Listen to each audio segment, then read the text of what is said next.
Welcome to Ghosted by the Machine, the podcast where job seekers break through the algorithm and get heard. No filters, no bots, just 5 minutes of truth. I'm your host, Mark Lane, and today we're giving the mic to someone who's actively seeking, actively showing up. Let's get into it. 5 minutes, 5 questions. Today's guest is Abby Bender, a senior copywriter from South Bend, Indiana. Welcome to the show, Abby. Hey, Mark, thanks so much for having me on. I can't wait to talk to you about my experience and share some joy, hopefully, with your audience. Well, I really appreciate it. I know today it's very cold in South Bend, and it's also very cold here in Detroit. But tell me a little bit about yourself and what role you're looking for. Yes, absolutely. So, hello, everybody. My name is Abby Bender.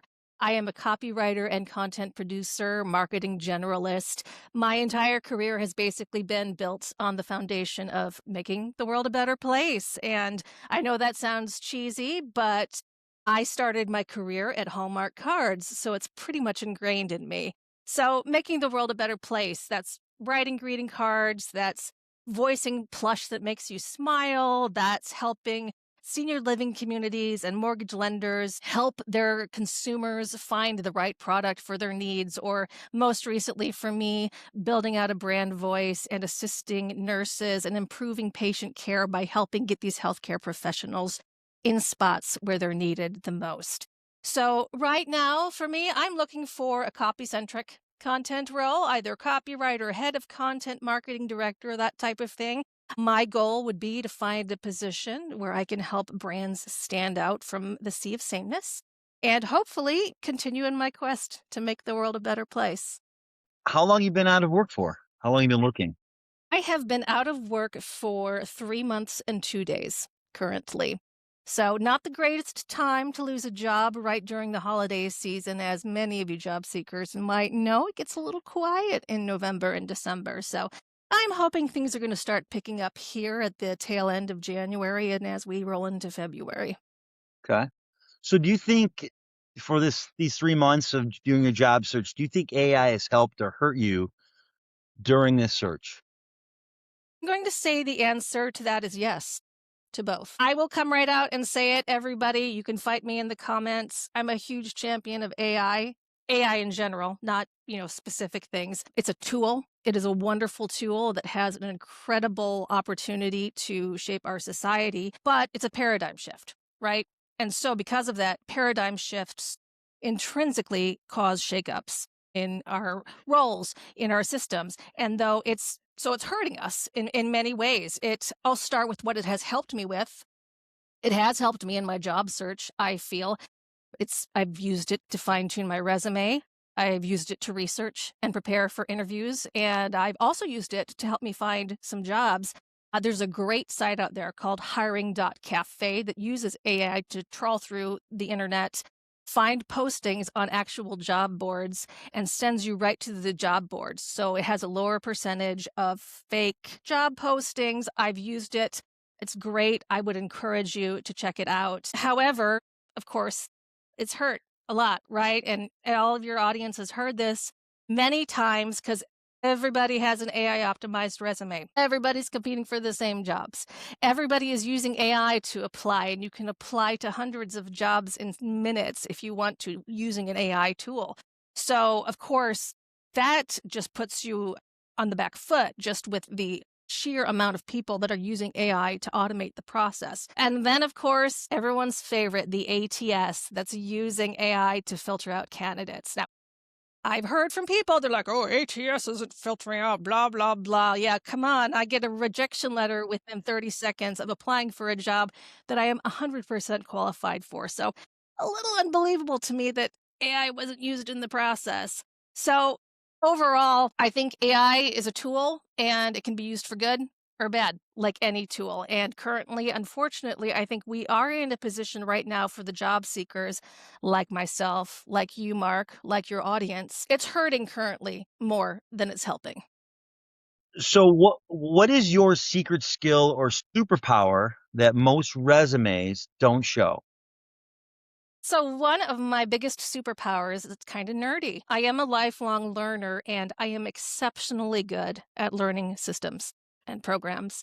So, if there is a program that a company uses that I've not worked with before, it's not that big of a deal to me. It doesn't take me that long to figure it out. And actually, it's something I really enjoy doing. I enjoy learning new systems and getting in there and figuring out how things work. But that's unfortunately rather frustrating for me when I look at a job description and the role is saying you need X number of years in this tool or this particular skill. And I'm just like, well, if I don't have it, I'll learn it very quickly. I'm not bragging when I say that. I come from an engineering family, and although I am in a creative field and, a little bit dramatic and all of that, I fortunately inherited the part that likes systems and processes and puzzles. That's something that doesn't really come across very well in a resume. It's just an unfortunate part about the fact that we just have a little piece of paper that we send off into the ether and are like, here are the buzzwords. Please hire me. Yeah. When your AI is competing with my AI, right? Exactly. It's the dead internet theory all over again. There's no real people on the internet. It's just AI bots talking to AI bots. And I've had a few of those today. You post on LinkedIn and you get 5 or 6 robotic recruiters sending you Yes. spam. Mm-hmm. What are you applying for today? That kind of thing. Kindly send me your resume. That's the tip Right. off right there. But So what's one thing you'd tell recruiters or hiring managers today? would absolutely love for hiring managers and recruiters and all of those people involved in this part of the job search. I would love for you to take a step outside the box and embrace more fully the concept and idea of transferable skills. So, my background is quite unique. It's rather varied. I worked at Hallmark Cards for many years. I owned a content agency. I was a marketing director for healthcare staffing. I'm kind of all over the place. And that's just how it is. That is how my career has moved forward. But that does sometimes put me as a bit of a niche, a little bit of a unicorn, and that's not a good thing, I've found. Unicorn is not great because not everyone is looking for that specific color or flavor of unicorn. So I completely understand where HR is coming from these days. You have all the choices, can pick of the employees, but I know you want to find somebody who perfectly checks every single box, and then even more some because you can, and that's what the job wants. But selfishly and personally, I believe that someone who doesn't have 110% of their requirements but has transferable skills can add innumerable value. It can just add immense value to a company. And I say that from experience. My previous company was a staffing agency. I've never worked in staffing. I worked at a greeting card company for 14 years. But they took a chance on me because they saw something, they saw some transferable skills. And because of that, I was able to help position them uniquely in a market where everyone is saying the same thing, everyone has the same benefits. So for me, I feel like, maybe look outside the box. If you're looking for somebody who's specifically geared to your niche or your industry, there might be blinders that y'all have on that you don't realize, and you need someone to come in there and kick them off and say, hey, why don't we take this and turn it on its head and do something really cool and new? I love transferable skills. It's so Yes. important these days. It's so important, and unfortunately, I'm just right now not finding that. You see in the job descriptions that employers will say, some people won't apply if they don't get everything. So if you have 70 to 80% of these things, you should apply anyway. And I'm like, sure, that's going to happen. I'll apply anyway because I'm an optimist, but I'm also like, yeah, right. I don't want to date myself, but I remember getting into this profession in marketing communications and public relations, and I was told to pick up as many skills or Mm-hmm. tools you can to fill your toolbox. That experience is going to help you as you grow into this profession and be a practitioner. And I find now that some of those skills, they're all there, but no, we don't need that. We need someone with 5 to 10 years experience, not Mm-hmm. You have 20 three. years or Yeah, 15. 20. Yeah.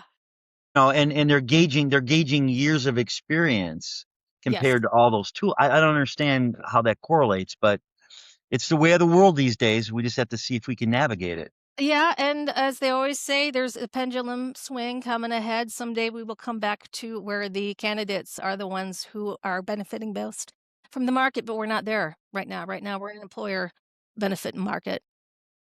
So, Abby, is there anything that's giving you hope right now?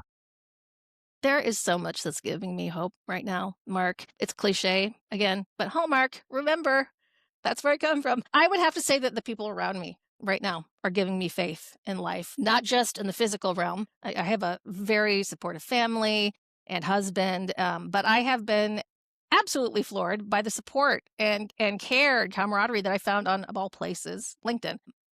Just recently, I've had people who I worked with 20 years ago reach out to me and connect me with someone in their network completely unprompted, just because they know I'm looking and they wanted to connect me with somebody. I mean, I know social media is a cesspool. I completely agree, but I am really loving what I've been seeing on LinkedIn recently, the way it's evolving in some quarters to be a little more natural, a little more human centric, and just like a little more about genuinely showing up and connecting with others, helping make the world a better place.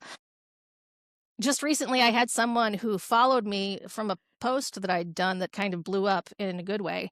And she emailed me and said, "Hey, there's a job opening at my company. You should apply for it." And I already had. So she went ahead and she talked to the recruiter and the hiring manager. And she sent me a note and said, "Hey, I just want to let you know that I reached out to them and they're actually going to be looking at your resume." So that's all I can ask is for my resume to be seen, for someone to see and take a chance on me. And, we hear a lot of bad about the world. And so it's always very easy to assume that the world is out to get you. But I've found in my life that 99% of the time, or maybe, 98%, I guess, people are kind and caring and they want to help you out and they want to help you succeed. That's been giving me a lot of hope.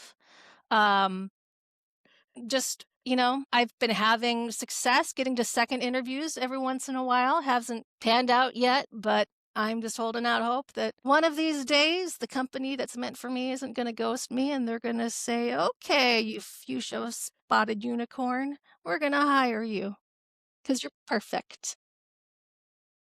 You're perfect, Abby. I am. That was a perfect answer. Thank you. I do like to be perfect. I'm a bit of an overachiever. Well, thank you so much for sharing your story. Thank you, And if Mark. you're watching or listening out there thinking, hey, this sounds like me, maybe not a unicorn, but You're all this is, unicorns. Everyone yeah, is a unicorn. you're not alone. And if you'd like to tell your story, email me or DM me. And if you want to stay plugged into the real stories, real insights, or real humans like Abby behind today's broken hiring system, make sure to follow and subscribe to all our social channels and new episodes, shorts, and conversations we have every week. I'm Mark Lane, and this is Ghosted by the Machine because behind every application, there's a human. Let's make hiring human again. Thanks again, Abby. Thank you, everybody.